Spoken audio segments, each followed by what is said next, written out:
was saying I had the idea for quite a while. Mm-hmm. Right? That I used to get frustrated. You never hear anything from the fans. Yeah. Always just ex-players, pundits, a bit like what we was talking about earlier. Mm-hmm. And I was like, why do we never hear nothing from the fans? I don't agree with what those pundits are saying. Mm-hmm. Some of those pundits, when was the last game they went to? What do they know?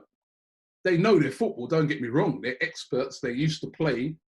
They know all about formations. They know all about tactics. Mm-hmm. But they don't know the club like how we know it. We go every week. Mm-hmm. Why can't we hear opinions of fans? I had the idea for a long time. I never, obviously I didn't know anything about cameras. I didn't know anything about editing, nothing. Yeah. I didn't even have a Twitter account, nothing. I have nothing, yeah? So I remember I was away in America, and I was at this conference. It was like a men's conference that I got invited to, and I went there, and I remember there was this guy speaking at this conference, right? And he was talking about how people have ideas and they just waste them.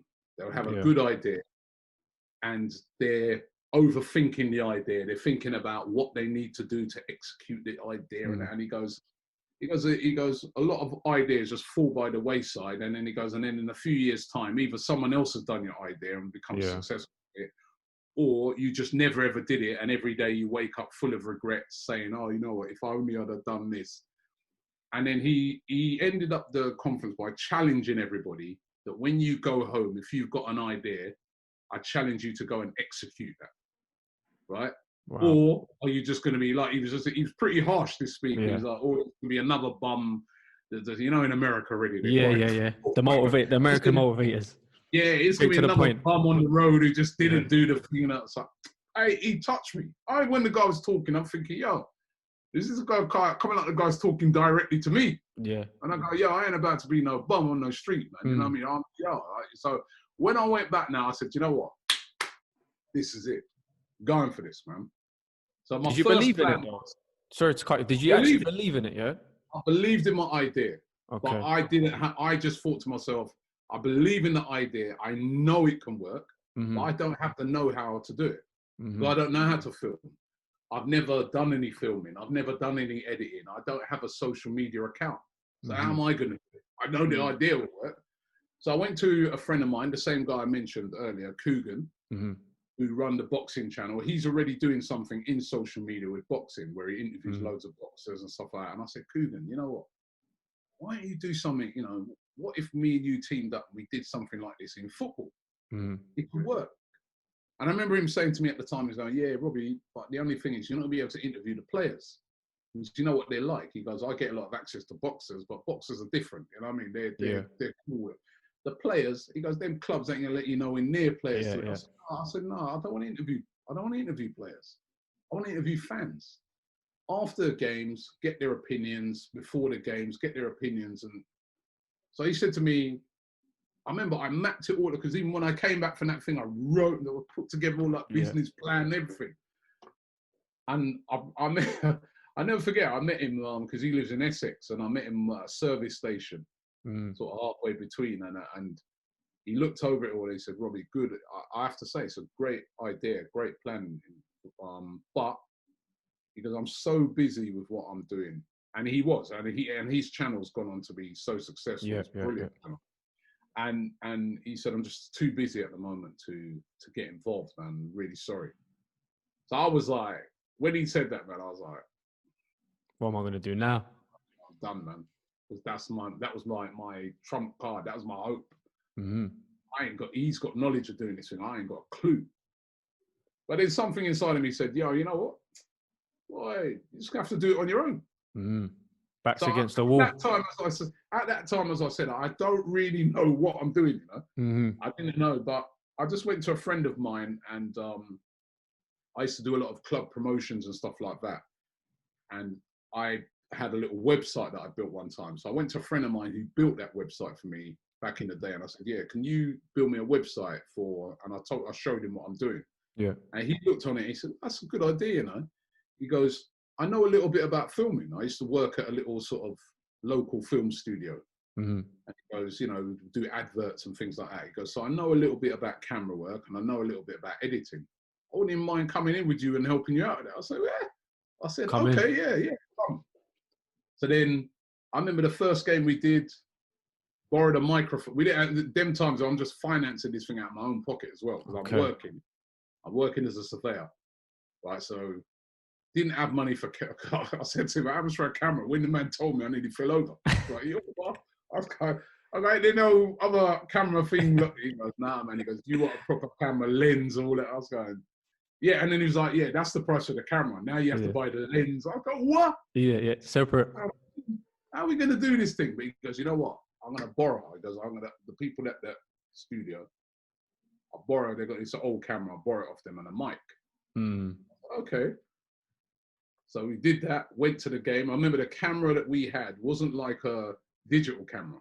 It was like one of these cameras there, like it's like film camera type thing. So that means that even when you're editing, you've got to wait for that whole thing to process. It's not like a digital thing that just processes in like about a minute. If you film an hour's worth of content, you've got to give it an hour to then process it to such a long process. But we filmed. And I remember we got a decent response, man. You know what I mean? When we the first game we did, we played Tottenham and we beat them 5-2. So I deliberately picked that game.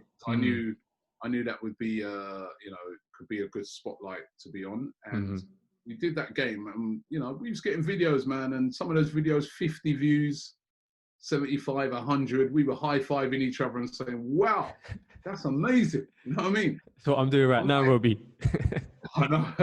So like next week, my initial plan with AFTV is I was going to do every home game. Like that went so well in my eyes that I'm like, yeah, let me go and try and do away games. So the next week, I remember we were playing Aston Villa away. So we went up to Aston Villa and we did that. And I remember like the videos done equally as well. 100s and 50s and that again. And then I was reading the comments of the videos and people saying, oh, this is really good, man. I've got a real insight. I never knew away games looked like this. I didn't know what the outside of Villa Stadium looked like. I didn't even know Villa was in Birmingham. Yeah. It was good to see these fans, blah, blah.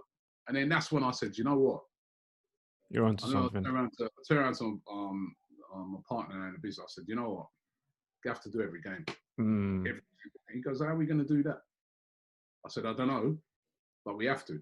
I said, I feel this thing has to be, if we're following Arsenal, we've got to follow Arsenal. We've got to do every game. We've got to be there week in, week out, he goes, how are we going to do that? What about games during the week and we've got work? I said, because he was working as well. Okay. I said, yeah. I was going, yo, we have to do them. He goes, well, boy, if you reckon we could do them, I'm up for it. I said, yeah. And then we just started doing every game. And as I said, it was financed out of my own pocket. It was tough at first, man. Sometimes, I tell people the story all the time, that like going to games sometimes. You go to a football game sometimes, right? Just to park. Certain grounds, right? You go to somewhere like Chelsea or something like, because you've got to drive to the games. You go some games like Chelsea away and that, man. Parking alone's like 25, 30 quid, right? And I'll be like, yo, I'll be looking in my wallet. I'll be like, yo. When he got like £10 left. Thinking, by the time I buy the tickets and everything like that, boy, you know what? I said, right, I go and bring some packed lunch. Right, sandwiches and everything there, right? You got to make it happen. Right, but I hide it off because you can't take that packed lunch into a game of football. You're laughing at me, right? I just have like some little sandwiches in my car and that, like that, because I'm like, yeah, I can't afford to buy no food. And even the parking. I park far from the ground. I walk like about a mile, 2 miles because the parking's cheaper farther out. That's how tough it was. Because I got mortgage to pay, I got 3 kids, but I was just so believed in it. Even then, I believed in the idea. I was like, I just saw the gradual progression. 100 turned into 125 views, to 150, to 1,000. 5,000, I see the subscribers starting to grow over a period of time. But even more, I see the comments of people just saying, oh, I like this, man. This is good. You know what I mean? This is great. The guys at every game, but you know what I mean? And that really inspired me and encouraged me to just keep going on and on and on and on. And yeah, you know what I mean? It's just from there. And I was just like, it's got to be consistent. And then we got to the end of the season. I'm like, you know what? I want to do the friendlies. Mm-hmm. I remember the first year we did it. I think Arsenal were playing in Indonesia. Mm-hmm. My friend goes, "How the hell are we going to go to Indonesia? Well, we were going to get money to do that." I said, "Well, I don't know, man. I tried, but I remember that year I couldn't. It was just when I worked it out, hotels. I said, no, man. I'm like, this is a step too far." Yeah. I said, you see next year though. There's no way next year is going to come, and I'm not going. We're not doing those pre-season friendlies." Mm. And people are saying to me, "You're mad. That's you're going to go abroad. Are you going to make your money back?" I said, "Boy, it doesn't matter. You have to be there." The next year, I think Arsenal played in America. I was there. I went on my own. Yeah. Because I could only afford me. I could not afford to bring a camera person or anything. Managed to hook up with somebody over there in America, get them to hold a camera. Okay. You know, and that's how we did it. And then it was just a progression like that, man. Didn't have any money at the start, as I said, apart from the money I was just earning from my job. There was never any loans or business loans or people who came in. It was just literally from the pocket to the gate. Until we built it into where, you know, obviously I've just felt that over a period of time and consistency of what we're doing, it's just turned into what it is today, which is something incredible, you know. So, but again, as we were saying right at the start, all part of a journey. Yeah.